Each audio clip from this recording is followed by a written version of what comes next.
Hey, did you hear about this?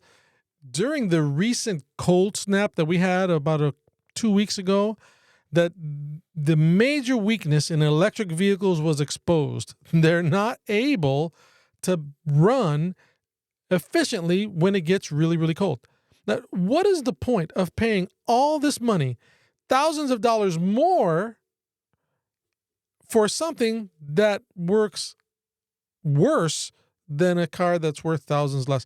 You know what? Give me a good old gas guzzler any day of the week. I want to make sure I get home and stay warm.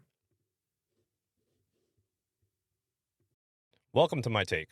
Well, it's not my take. It's Miguel Crespo's take. Whatever. For inspiration to go.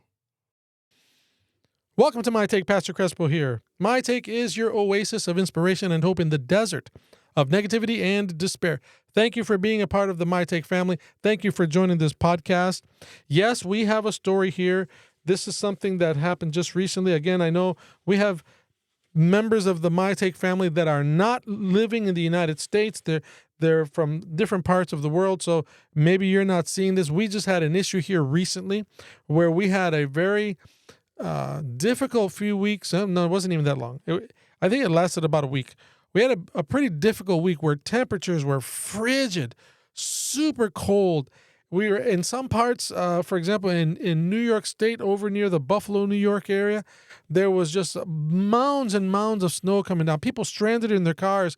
But the big thing that came out was the weakness that was exposed in these electric-powered vehicles, that they just were not able to deal with the cold temperatures.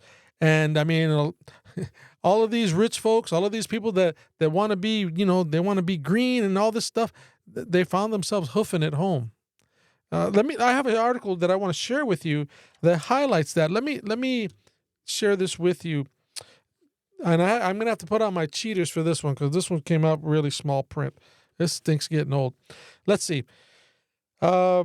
Fox Business, Kelly Saberi reports that electric vehicle charging stations are taking up to 90 minutes to fully charge in freezing temperatures compared to the typical 15 to 20 minutes that they normally take.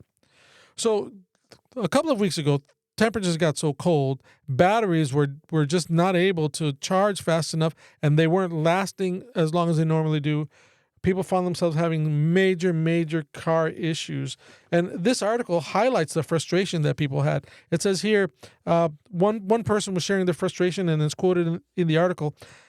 It's been frustrating. I had to charge multiple times every day the last couple of days. I had to wait for 45 minutes for a charger, and then I pull in, and it doesn't work. And then I pull out, and then someone else takes the next charger, and then I had to wait again. Electric vehicles are facing issues including decline in performance, weaker battery life, increased charge times, and of course, long lines, because we still don't have enough chargers to charge the electric vehicles that are out there efficiently. This person's story, let me get to not from personal stories, but to the article itself. Over the weekend, charging stations essentially turned into car graveyards. They turned into car graveyards as temperatures dropped to the negative double digits in places like Chicago, for example. One Tesla owner says it's just frozen, and now I had to get my Tesla towed to the service center because that's my only option at this point. Let's see. The adoption rate, this is just continuing with the article. The adoption rate and the limitations of electric vehicles in Europe and here domestically are evident. This is a news reporter saying, we've never actually had this kind of cold. So now we're testing the battery longevity, and everybody's learning about lithium batteries and freezing cold weather. So this article is about people complaining, and I wanted to highlight some of it, but it's pretty straightforward. This article is about EV owners complaining that because the weather was so cold, they were not able to adequately charge their cars. Some highways were shut down because of the snow. Some electric vehicles basically turned into giant paperweights because they did not have the power to stay running. They did not have the power to get to the next charging station. The cold sapped the ability of these batteries to be able to provide the energy that the cars needed. And so you have a lot of people upset right now because they have these vehicles that if it gets cold again, They know that they're in big trouble. Now, why am I sharing this article with you? This is an article about continuing problems that people are having with their electric vehicles, but really it's more than that. This article is about people. It's about people who put their trust in something, who not just their trust, they financially invested in something, but yet when they needed it the most, it failed. When you needed it to be dependable, the time you needed to be dependable is the time that it was undependable. Now I have to ask you, if you have a heater at home, a furnace at home that tends to have problems, well, when is it going to have problems? It's going to have problems when you need heat the most, right? Because that's the only time that it runs. But if when you need your heater at home the most, it has a problem and fails, what should you do with that heater? Is that a good heater? Talk about a car. When you need a car the most is when you need to get from point A to point B, but sometimes you're in a hurry. Sometimes the weather's not the best. If when you need your vehicle the most, it's usually when times are difficult or when you're pressed for time. If when you need a car the most and the car does not prove itself to be dependable, is that a car worth keeping?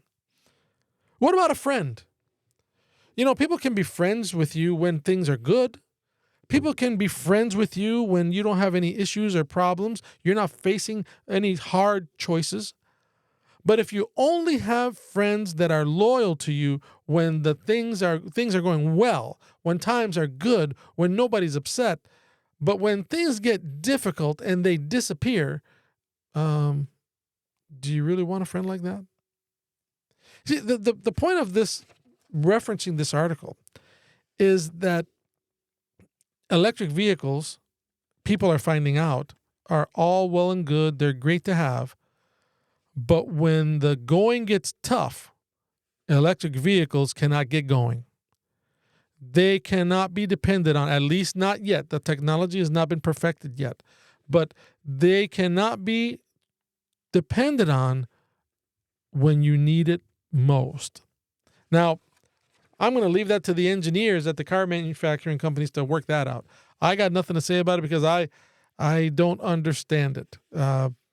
You think they'd be able to have that science down by now? We can send a man to the moon, but we can't fix this problem. I think we'll be okay. But I want to transition. I want to transition from this idea of putting your faith in something and it not coming through for you when you need it. I want to transition from this EV vehicle letdown to highlight the need. It is important to surround yourself with things, with people who are dependable, that when the times get tough, they are there. They're actually stronger when the times are tough. Wouldn't it be good to have a car, a heater, a friend like that? Wouldn't it be good to have a God like that? Oh, hey, let's turn it around. Wouldn't God appreciate people that are there when times are difficult too? In other words, we're talking fair weather fans. They're fans as long as they're winning. But when the losing begins and they jump off the ship, I wonder how God feels about that. We would hate for God to do that to us, but do you think God likes it if people do that to him? If they're only going to be faithful or happy or they're only going to pray or they're only going to go to church when the times are good, but when the times are bad, it's like, nah, God can't depend on me. There are a couple of Bible verses I want to share with you, and I want to share with you a story as well. There's a couple of Bible verses, and I want to share them. They come from the book of Psalms. Both of them do. Now, if you're not familiar with the book of Psalms, Psalms is basically, it's a compilation of songs and poems. This would have been the early hymn book. If you go to church, you know what a hymn book is, right? This would have been the early hymn book of God's people. And there's a lot of truth in these songs and poems. Let me share two of these things with you. Psalms chapter 20, verse 7. This was written by David. He understood something about dependability when times are difficult, loyalty during the difficult times. He says this, Psalms 20, verse 7, some trust in chariots and some in horses, but we trust in the name of the Lord our God. Now, in Psalms chapter 91, verses 14 and 15, we read something a little bit different. We read this idea of the importance of trusting in God, of being faithful to him. But here we read God's response to that. In other words, a person that chooses to be faithful to God even when times are difficult, what is God's response to that? Well, we read a little bit of that response in Psalms chapter 91, verse 14 and 15. It says this, because he holds fast to me in love, I will deliver him. I will protect him because he knows my name. When he calls to me, I will answer him.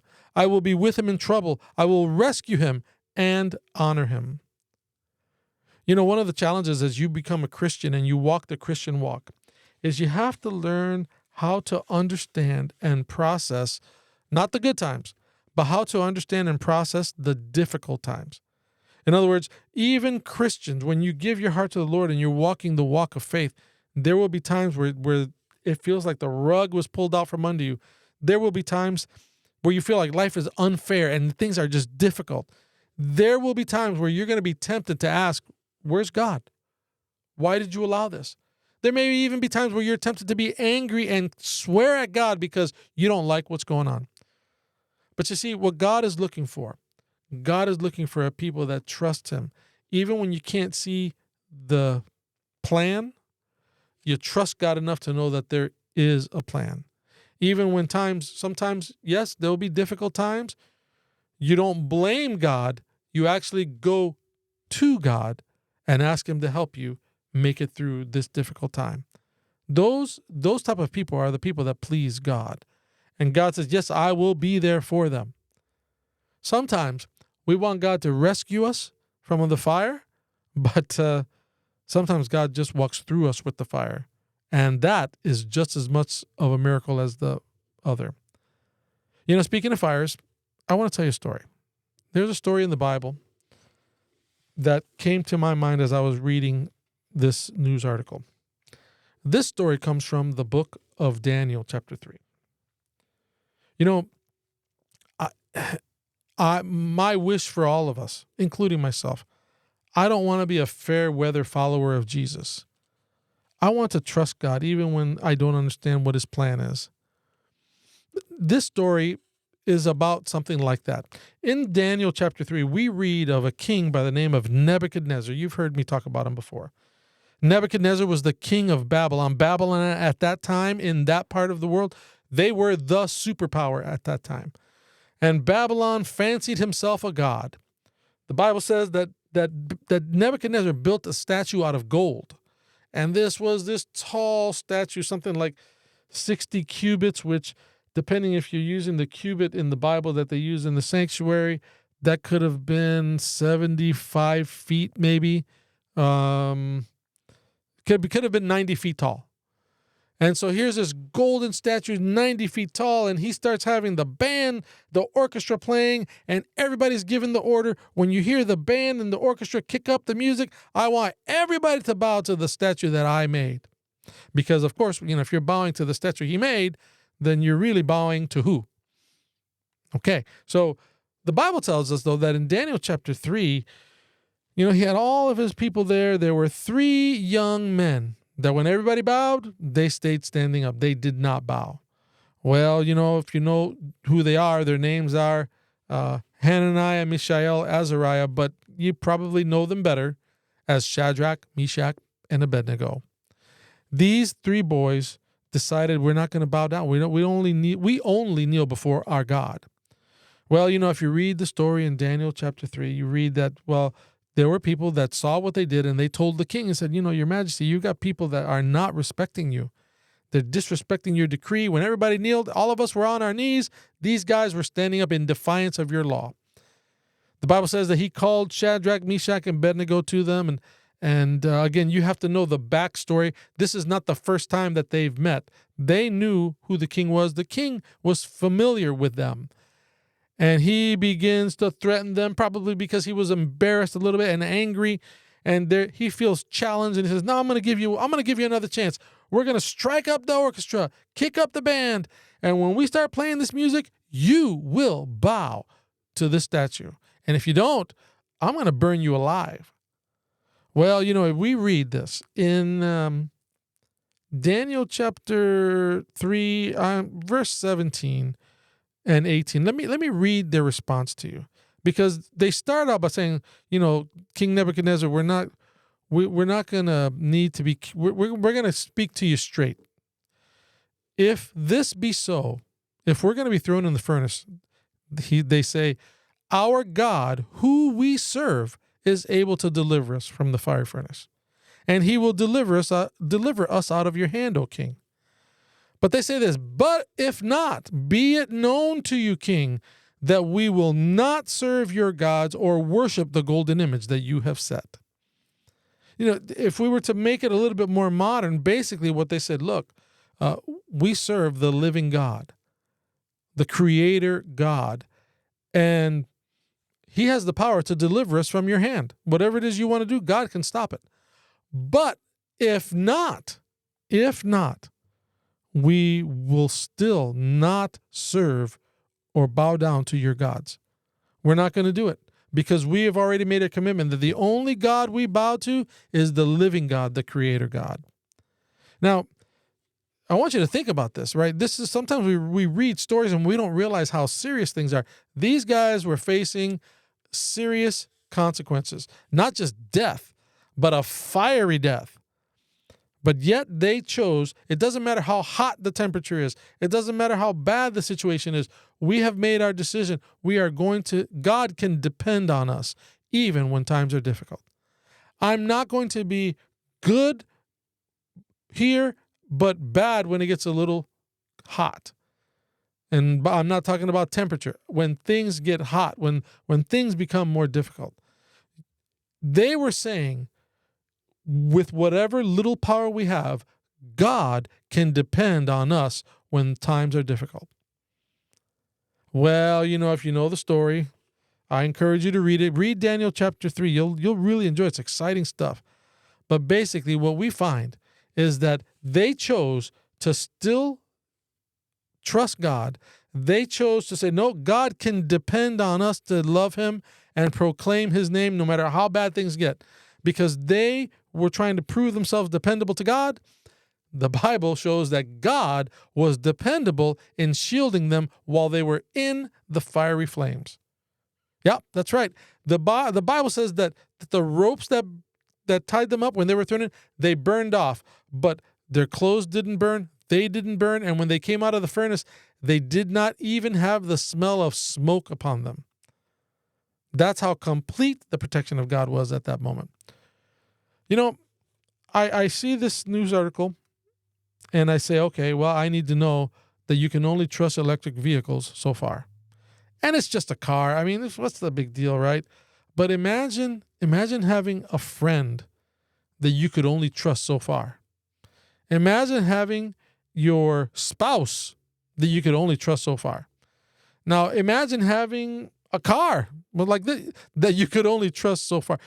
You feel like you'd be walking on eggshells all the time. Imagine having a God that you could only trust so far. Again, walking on eggshells. How in the world are you going to be happy? Oh, but my friend, this story reminds me that God can be trusted no matter how bad things get. God will be with you. And if you are willing to let God know that he can depend on you, boy, you might be amazed at the things God does to let you know that you can depend on him. I want to depend on God. And you know what? I want God to depend on me. How about you? That's my take. And that is inspiration to go.